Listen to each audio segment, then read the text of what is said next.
Today we're ranking middleweight sport bikes from worst to best. Now, this is one of the most interesting and dynamic categories in motorcycling right now. Because for years, the super sport world revolved around screaming inline 4 600cc machines. But the times, they are a-changing. Now we've got parallel twins, spicy V-twins, and charismatic triples living alongside the traditional holdovers. So it begs the question, what's the best middleweight sport bike on sale today? There's only one way to find out. Let's get started. Kicking things off at the bottom of the list, we have the Honda CBR 650R. This is a sport bike for someone who wants the sport bike aesthetic without the reality of owning a super sport. And you know, I guess there's nothing wrong with that. It's kind of what this whole list is about. This bike uses a 649cc inline-4 engine that makes 94 horsepower. This engine configuration and power output tells you a lot about this bike. The displacement is bigger than a traditional 600, but the horsepower is lower, so that means we know the engine's been detuned for street-oriented performance. Now, back in the day, this was a common strategy for Japanese manufacturers. They'd take a race-bred inline-4, they'd bloat it up a little bit and detune it. That was in the days before twins and triples took over. But today, this strategy feels a little antiquated. Now, the Achilles heel of this motorcycle is its weight. It tips the scales at 466 pounds wet and ready to ride, and that is some pretty serious bloat. The CBR 650R is also exclusively sold with Honda's e-clutch now, which not only allows you to shift up or down without the clutch lever, it also allows you to come to a complete stop without using the clutch lever either. It's some pretty interesting tech. We made a ton of videos about it here on the channel, but for me personally, it's not that interesting of a proposition as I'm more of an analog purist. This bike is best for riders who want to live with an inline-4 that looks like a sport bike at a glance. It's not really for riders who want that agile middleweight performance we've come to expect in this category. All right, next up, we have one of the biggest letdowns I've ever seen, and it's from Triumph. The Triumph Daytona 660 is a dagger through my heart. The original Daytona 675 was one of the greatest middleweight sport bikes ever built. It was a beautiful, razor-sharp machine with an awesome, high-revving 3-cylinder engine. It's the motorcycle that struck fear into the souls of all the Japanese 600s at the time. And it's been my preferred track motorcycle for years, and I've just accepted the fact that no matter how frequently or infrequently I do track days over the years, I will always have a Daytona 675 in my garage. I am the steward of that machine, it is my heirloom, and I love it. All that being said, the Daytona 660 is not that bike at all. And that really pains me, because it's using a 660cc inline triple, making about 95 ponies and 51 foot-pounds of torque. The engine's fine for what it is. It's basic architecture borrowed from the Trident 660 naked bike. Triples bring a nice balance of torque and high revving power, and this one isn't too shabby. In a world full of parallel twins, it's cool we have it. The problem is everything else, because while the 675 was born a race bike, the 660 is just a naked bike with fairings. The frame, geometry, and fundamental underpinnings are all naked bike parts. A ground-up sport bike chassis behaves really differently from a naked bike with fairings bolted on. The riding position is fairly relaxed, all things considered. The wheelbase is kinda long. It's a street bike first and a sport bike second, third, or maybe even a distant 10th. And that's what makes it so disappointing. This bike is best for riders who want a comfortable, interesting triple that has fairings. It's not for riders who want performance, pedigree, or the premium feel of a Daytona 675. And to me, it is not my Daytona. Up next, we have the Suzuki GSX-8R. Now, this is a motorcycle that I don't have particularly strong feelings about one way or another, and honestly, that might be its biggest problem. The GSX-8R uses Suzuki's current workhorse parallel twin that's found in a handful of models like the GSX-8S or the V-Strom 800. It is 776 cc's and makes 84 horsepower and 57 foot-pounds of torque. It's a good engine. It's torquey, linear, and has a usable power like most of the other Japanese twins these days. But like the Daytona 660, the 8R is fundamentally a naked bike with fairings. Its wheelbase is pretty long and the geometry is pretty conservative. It's a bike that feels planted and stable, but not as eager to change direction as a more performance-oriented super sport. These bikes have been referred to here on the channel as not so super sports after all, so I suppose that comes with the territory.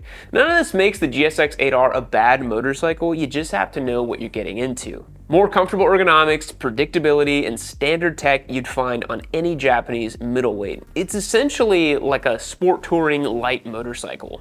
This bike is best for riders who want a comfortable, modern middleweight for daily use like commuting or longer rides.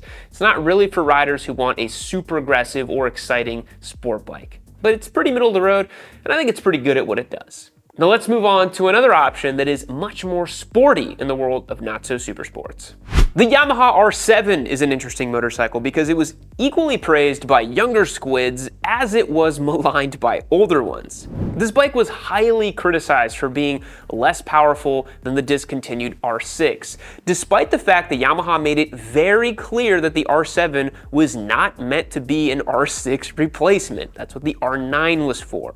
Yet, it was also an early pioneer in the not-so-super sport Twins Cup category, of which there are now countless entrants, only to have been predated by the Aprilia RS660, which really kicked off this category. And unlike some of the bikes we mentioned earlier in today's video, the R7 is one of the sportier of the bunch. Not necessarily because of the engine per se, which is the CP2 engine from the MT-07, lifted directly from that motorcycle, making 75 ponies and about 50 foot-pounds of torque, but it's because of the other components that complete the package. And don't get me wrong, it's a great bulletproof engine, but it's not the most powerful compared to those that came after it. Yet, this bike ranks higher than some because it feels way more like a real sport bike than the 8R or the 660. The rider triangle, the suspension, its new IMU-based tech package, they're all better tailored for sporty riding on the twisties or even a track day.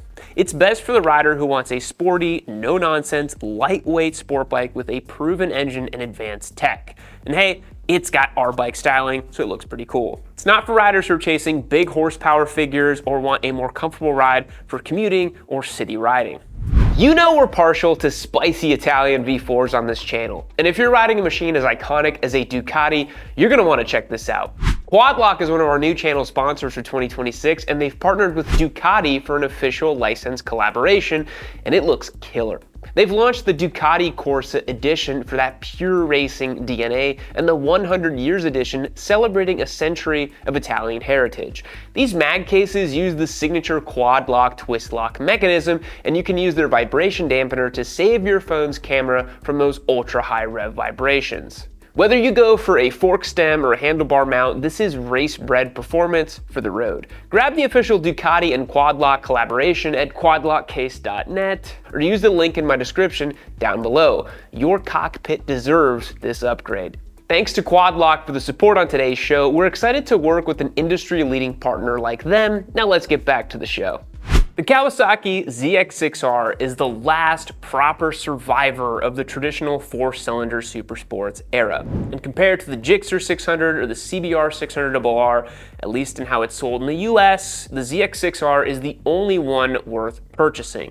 For years, the middleweight sport bike segment revolved around screaming inline fours that made all their power near the red line and demanded to be ridden super aggressively. Most manufacturers abandoned this formula in the wake of emissions regulations, changing customer preferences, or some conspiratorial cabal if you are to believe the most active users of r6lovers.com. Don't go to that website. But Kawasaki stuck with it, and now the ZX-6R is the only truly updated 600 class supersport on the market. And there's a few reasons for that. This bike uses a 636cc inline 4, making 127 horsepower and 52 foot-pounds of torque. The extra 36 cubes of displacement over traditional 600 give the engine a little bit more oomph in the mid-range without sacrificing that high-revving personality that makes 600s so addictive. Because come on, I'm not going to sit here and tell you they don't sound awesome when they're pinging off the limiter. It's a ton of fun. Now, unlike these not-so-super sports, the ZX-6R is a true blue or green sport bike. The chassis is compact, the geometry is aggressive. It's a very track-capable machine right out of the box. Kawasaki continued updating this bike over the years, so it's got modern electronics like traction control and a quick shifter up and down to pair with its adjustable suspension and monoblock calipers. Now, there have been some highly controversial engine issues in recent years, so that's something to consider if you're in market. You might want to do your own research before signing on the dotted line, and I would recommend not buying a brand new one until it's sorted out. But until then, the ZX-6R remains a true supersport that has continued to evolve instead of collecting dust, unchanged or being outright discontinued. It's best for riders who want a classic high-revving 4-cylinder with race bike components and modern tech. It's not for riders who want a street bike with some comfort and lots of low-down grunt. This bike only wants one thing, and it's disgusting. Now it's time we move on to the bikes that represent the new generation of super sports. The first motorcycle we have that hails from this new generation of super sport motorcycles is the Yamaha R9. Now this is a bike that a lot of people were very anxious for and waiting and speculating on for years. Yamaha's CP3 inline triple is one of the engines that has defined the last decade, so it was only a matter of time before it was found into a proper sport bike chassis. This 890cc engine makes 117 horsepower and 69 nice foot-pounds of torque.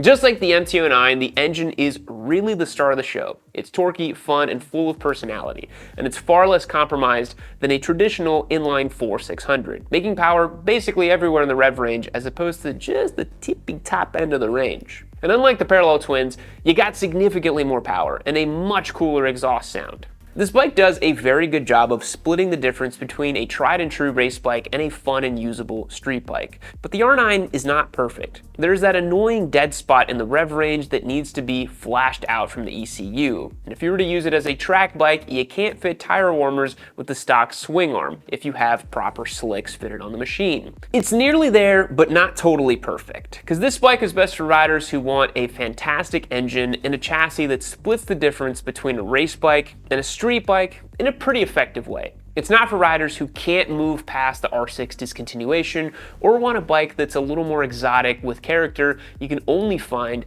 in a European motorcycle. And if you want, we made tons of videos about the R9 when we had it last year as a giveaway bike. Go and check that out in the catalog. The Aprilia RS660 is the motorcycle that arguably started this whole new era of middleweight sport bikes. Because when this bike first came out, it was a really big deal. At a time when most manufacturers were neglecting their long-established 600s or just discontinuing them entirely, Aprilia took an entirely different approach to this segment. This bike uses a 659cc parallel twin, making about 100 horsepower and 49 foot-pounds of torque. And compared to the Japanese parallel twins that have come after it, most still can't hold a candle in the way of power or character. It's a motorcycle with a real proper aluminum frame, sporty geometry, and rider ergonomics that slot perfectly between sport touring and pure sport.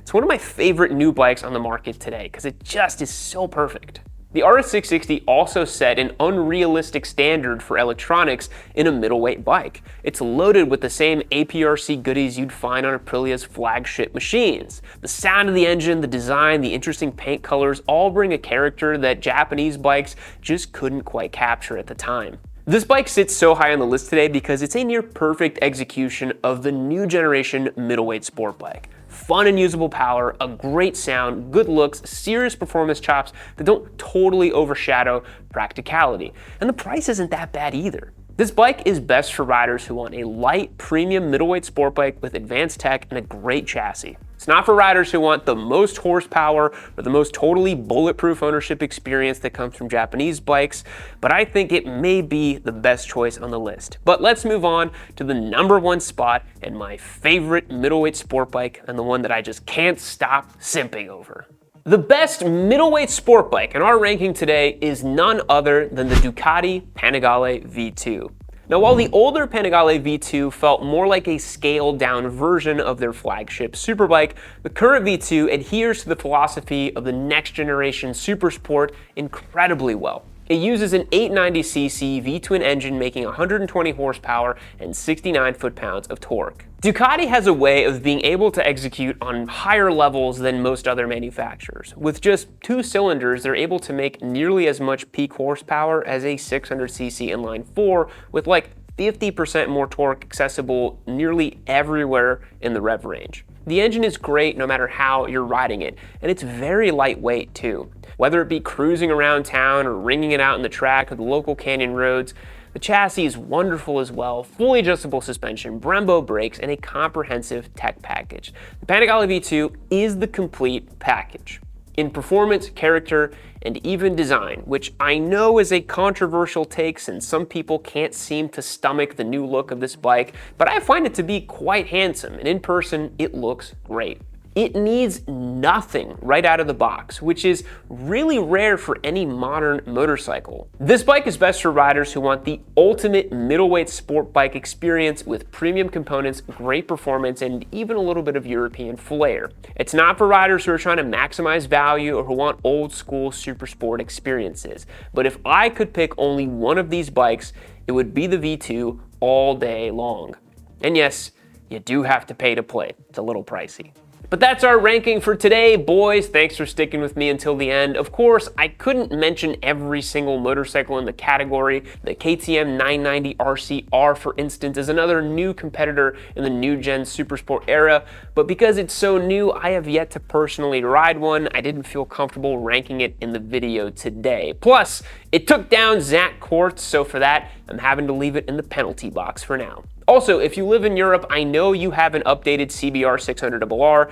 We don't get that one. Sorry, I don't know what to tell you. I can't include it in the video. Thanks again for watching. I'll catch you in the next one.